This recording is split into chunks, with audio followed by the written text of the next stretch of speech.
Good morning. तो जैसा मैंने आपको प्रॉमिस किया था कि पैरेलल कॉम्बिनेशन पर भी वो क्वेश्चन लेके आऊंगा।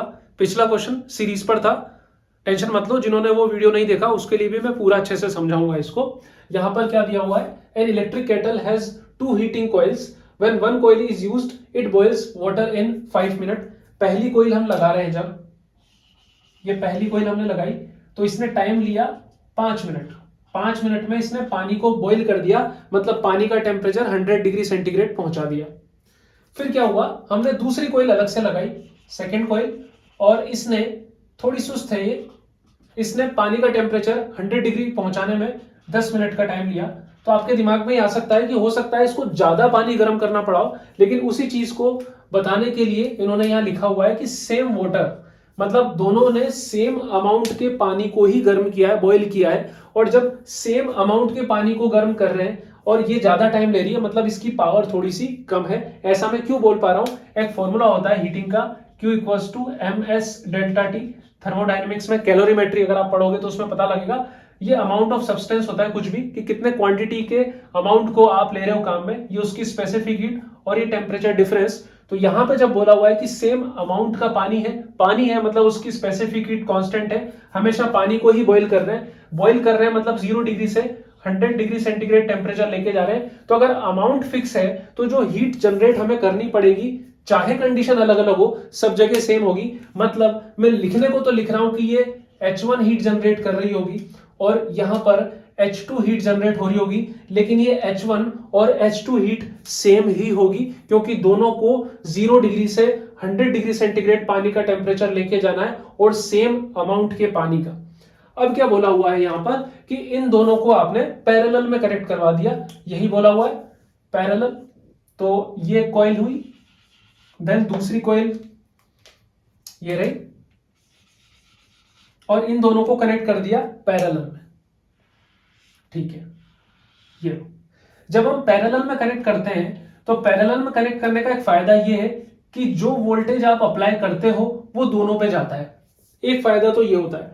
दूसरा फायदा ये होता है कि पैरेलल में रेजिस्टेंस कम हो जाता है, मतलब ये कॉइल जो हीट कर रही है ये किसी ना किसी रेजिस्टेंस की वजह से कर रही होगी। मान लो इसका रेजिस्टेंस है R1 और इसका रेजिस्टेंस है R2। जब इन दोनों कॉइल्स को ऐसे लगाओगे आप पैरेलल में, तो ये रेजिस्टेंस R2 का R2 ही रहेगा और ये R1 का R1 रहेगा, लेकिन नेट जो रेजिस्टेंस है वो कम हो जाएगा, उसको भी हम समझ लेंगे। तो यहां पर समझो, यहां पर हीट है H1, यहां पर हीट है H2, तो हम मान लेते हैं यहां पर जो मिली जुली पूरी की पूरी जो हीट जनरेट हो रही है उसको मैंने H12 नाम दे दिया। अब कहने को ये H1 है, H2 है, H12 है, लेकिन सारी की सारी हीट्स सेम है, क्योंकि जैसा आपको पता है कि सेम अमाउंट के वाटर को ही बॉईल करना है। तो मैं लिख सकता हूं यहां पर कि H1 equals to H2 equals to H12 है। ठीक है, ये चीज तो हमारी क्लियर हुई। दूसरी चीज आप समझो कि जैसे मैं यहां पर V वोल्टेज लगा रहा हूं, तो यहां पर भी मैंने कितना ही वोल्टेज अप्लाई किया होगा, V वोल्ट ही तो अप्लाई किया होगा। अब आप बोल सकते हो कि नहीं अलग कर दिया होगा, तो ऐसा कुछ बोला है क्या कि अलग अलग वोल्टेज अप्लाई किया? नहीं बोला। तो जब नहीं बोला जाता तो वोल्टेज आपको हमेशा सेम लेना है। आप खुद सोचो कि आप अपने घर में डिफरेंट डिफरेंट टाइप के जो अप्लायंसेस यूज करते हो, तो क्या अलग अलग वोल्टेज लगाते हो? नहीं, हमारे घर में 220 वोल्ट आता है, तो अप्लायंसेस कोई से भी हो हम उसको सेम वोल्टेज पर ही यूज करते हैं। तो यहां पर तीनों जगह वोल्टेज सेम है। अब जो हीट का फॉर्मूला होता है, एक होता है V square by R multiply by T, और एक होता है I स्क्वायर RT। अब आप खुद ही समझ लो कि कौन सा फॉर्मूला हम काम में लेंगे। जब वोल्टेज कांस्टेंट है और रेजिस्टेंस ही तो चेंज हो रहा है ओवरऑल, तो आपको यही फॉर्मूला काम में लेना पड़ेगा। इसकी कोई नीड नहीं है, आप ये भी ले सकते थे, लेकिन आपको इसमें अलग करंट निकालनी पड़ती, इसमें अलग करंट निकालनी पड़ती, और यहां पर ओवरऑल अलग करंट निकालनी पड़ती। एक्चुअली में डिफरेंस तो करंट का ही आ रहा है, लेकिन हम वोल्टेज से निकाल लेंगे। देखो यहां पर समझो कि यहां अलग से कोई रेजिस्टेंस है, यहां पर अलग से कोई रेजिस्टेंस है, और यहां दोनों जब कंबाइंड हो रहे हैं पैरेलल में, तो रेजिस्टेंस कम होता है। कैसे होता है? यहां पर मैं इक्विवेलेंट रेजिस्टेंस अगर मैं निकालूं तो R12 में बोल लूं, R12 पैरेलल हो रहा है, जो कि होगा R1 R2 upon R1 plus R2। यहां पर ओवरऑल जो रेजिस्टेंस आएगा वो डिक्रीज हो रहा है। रेजिस्टेंस डिक्रीज होने से करंट इंक्रीज होगी, जिससे हीट भी काफी ज्यादा इंक्रीज होगी। मतलब जब अकेला लगा रहे थे तो 5 मिनट में हो रहा था, दूसरा अकेला लगा रहे थे 10 मिनट में हो रहा है। इन दोनों को साथ में लगाओगे तो 5 मिनट से भी पहले हो जाएगा। तो हमने ये ऑप्शन देखा भी, ये तो 5 मिनट बता रहा है तो सरासर गलत है, अकेला ही 5 मिनट में कर लेगा। और ये 7 मिनट बता रहा है, ये भी गलत है।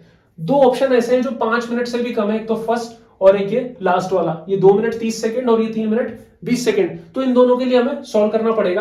इससे पहले मैं आपको याद दिला दूं, जब हमने सीरीज वाला किया था तो वहां पर जो अलग अलग टाइम था उनको सिंपली हमने ऐड कर दिया था। मतलब अगर इन दोनों को मैं सीरीज में ऐड करूं तो हमारा टाइम आएगा 15 मिनट। वो इसलिए क्योंकि दोनों को जब सीरीज में ऐड करोगे तो रेजिस्टेंस बढ़ेगा, इसका उल्टा करंट घटेगी तो हीट भी घटेगी। यहां पर ऐसा नहीं हो रहा। तो हम इसको सॉल्व करना चालू करते हैं इस इक्वेशन से। सबसे पहले मैंने H1 के बारे में लिखा, तो H1 equals to V square upon R1 T1। सही है, देखो इस इक्वेशन को देखो, V स्क्वायर लिखा, V1 स्क्वायर नहीं लिखा, वोल्टेज सेम है। ऐसे ही H2 equals to V square upon R2 T2। अब मैंने ये जो पूरी इक्वेशन है H1 equals to H2 equals to H12, इन फर्स्ट के दोनों को काम में लिया, इन दोनों को इक्वल कर दिया। जब दोनों को इक्वल करूंगा मतलब V square upon R1 T1 equals to V square upon R2 T2। V square से V स्क्वायर गया, R1 को ऊपर लेके गए, T2 नीचे आएगा। मतलब यहां पर बनेगा R1 अपॉन R2, या R1 ऊपर गया, T2 नीचे आया, T1 अपॉन T2। ठीक है, और T1 कितना है 5 मिनट और T2 कितना है 10 मिनट। इसको हम कट नहीं करेंगे, ये काम आएगा। अब जिन्होंने पिछला वीडियो देखा है वो तो समझ गए होंगे कि मैं अभी सीधा का सीधा ट्रिक लगाने वाला हूं। ट्रिक क्या, मेथड ही हो गया। यहां पर R1 R2 और R1 प्लस R2 की जगह में ये T1 T2 डालने वाला हूं, तो आंसर सीधा सीधा आ जाएगा। मैं बता देता हूं उसको करके भी, यही सॉल्व कर देता हूं। इसको आगे लिया, ये है 5 10, तो 5 मल्टीप्लाई बाय 10 अपॉन 5 प्लस 10 मतलब 50 अपॉन 15। तो ये कटेगा 5 से 10 टाइम्स और ये 3 टाइम्स। तो 10 में 3 का डिवाइड देना है, यही दे देता हूं मैं। तो 3 3 जा 9, ये 1 बचा, पॉइंट लगाया, 3 3 जा 9, और ये ऐसे चलता ही रहेगा 3.33। तो मतलब हमारा जो आंसर आएगा 3.33 मिनट आया। लेकिन यहां मिनट और सेकंड में है, तो वैसे भी आपको समझ में आ गया 3.33 मिनट 2 मिनट 30 सेकंड से तो ज्यादा हो गया। तो आपका आंसर तो यही आ चुका होगा। फिर भी हम एग्जैक्टली बताने की कोशिश करते हैं।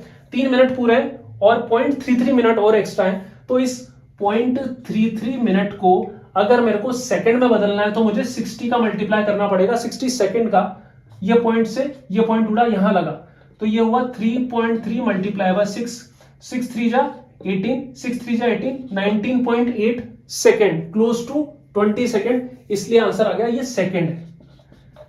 चलो अब मैं आगे करके बताता हूं कि एक्चुअली में मेथड क्या है। इसको देख लो एक बार, मैं मिटा रहा हूं इसको यहां से। चलो इसको मैं बताता हूं कैसे। सबसे पहले हमने क्या किया, H1 इक्वल्स टू H2 किया, उससे रिलेशन निकाला। अब आप H1 इक्वल्स टू H12 को काम में लो, H1 इक्वल्स टू H12। तो H1 कितना है V square upon R1 T1 equals to H12 कितना है V square upon R12 into T12 पूरे का ना ओवरऑल, इसलिए तो यहां का जो रेजिस्टेंस है उसको R12 माना, यहां से हीट जनरेट हो रही है वो H12 है, लेकिन वोल्टेज तो कांस्टेंट है। V स्क्वायर से V स्क्वायर गया, T12 हमें निकालना है, तो T12 इसको यहीं रखा, इसको भेजा, इक्वल्स टू R12 ऊपर गया multiply by T1 upon R1। ठीक है, तो R12 अभी जो भी आने वाला है, लेकिन आप ये देखो ना T1 कितना है 5 मिनट, और उसकी वजह से T1 के सामने R1 कितना है, ये भी 5 मिनट। तो 5 से 5 तो कट ही जाएगा ना। ओवरऑल निकालना क्या है, R12 ही तो निकाल रहे हैं, और वो हम ऑलरेडी निकाल चुके हैं। तो क्यों इतनी माथाफोड़ी करना, जो टाइम का रेशियो आया वही रेजिस्टेंस का रेशियो, वही रेजिस्टेंस की वैल्यू, उसको पुट करो, आंसर निकालो। तो सीरीज वाले में सीधा ऐड होता है, पैरेलल वाले में इस तरीके से होता है। मतलब जो चीज, जो कंसेप्ट आपको सीरीज कॉम्बिनेशन ऑफ रेजिस्टेंस में काम में लेना है वो, और जो कॉम्बिनेशन आपको पैरेलल में काम में लेना है वो, सीधा सीधा वो लगा के आंसर यहां पर बैठ जाएगा। तो सीरीज में हमेशा टाइम ज्यादा लगेगा क्योंकि सर्किट को करंट कम मिलेगी, और पैरेलल में टाइम कम से भी कम लगेगा क्योंकि करंट अच्छी खासी मिलेगी। तो आई होप आपको ये दोनों वीडियो समझ में आए होंगे। अगर अच्छा लगता है तो लाइक जरूर करके जाना और शेयर करो ज्यादा से ज्यादा, ताकि ये चैनल ग्रो हो। Thanks for watching.